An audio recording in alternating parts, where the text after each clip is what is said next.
Israeli forces have killed 2 more Palestinians in the occupied West Bank amid escalating tensions over the unilateral U.S. declaration of Jerusalem al-Quds as the Israeli capital.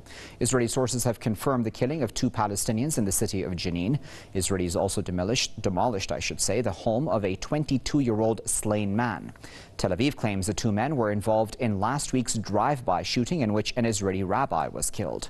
Tensions have been running high in the occupied territories since U.S. President Donald Trump recognized Jerusalem al-Quds as Israel's capital on December 6th.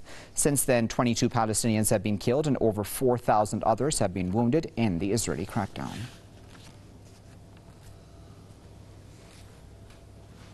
Joining us live now is Mr. Anthony Hall, who is editor-in-chief of the American Herald Tribune. Mr. Hall, thanks very much for joining us. What do you make of this continuing crackdown on Palestinians by Israeli forces? Well, this is yet one more indication of the depth of severity that this decision by the Trump regime to designate Jerusalem as the capital of Israel, this is creating a major polarization, especially between the Islamic world and the United States. The United States' weakness in this position was demonstrated by the recent vote at the United Nations.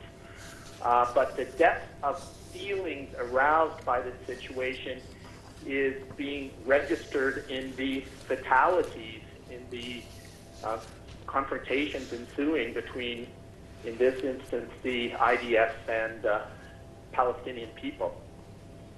And so where do you think this is all headed from here? Because at this point, it seems that obviously Israel feels it has carte blanche, though Trump says that the embassy move will take longer than what Netanyahu seems or thinks it will take.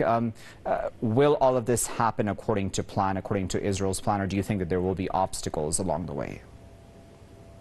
Of course there will be obstacles. To my way of thinking, what this raises, this situation raises, is that it publicizes the declining status of the United States internationally.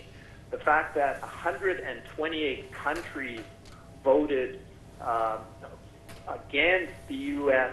position and essentially for the position that Jerusalem should not be treated in this way, that is a very profound statement. And also the fact that only 9 countries, most of them small Polynesian countries, essentially colonies of the United States, voted in conformity with the U.S. position.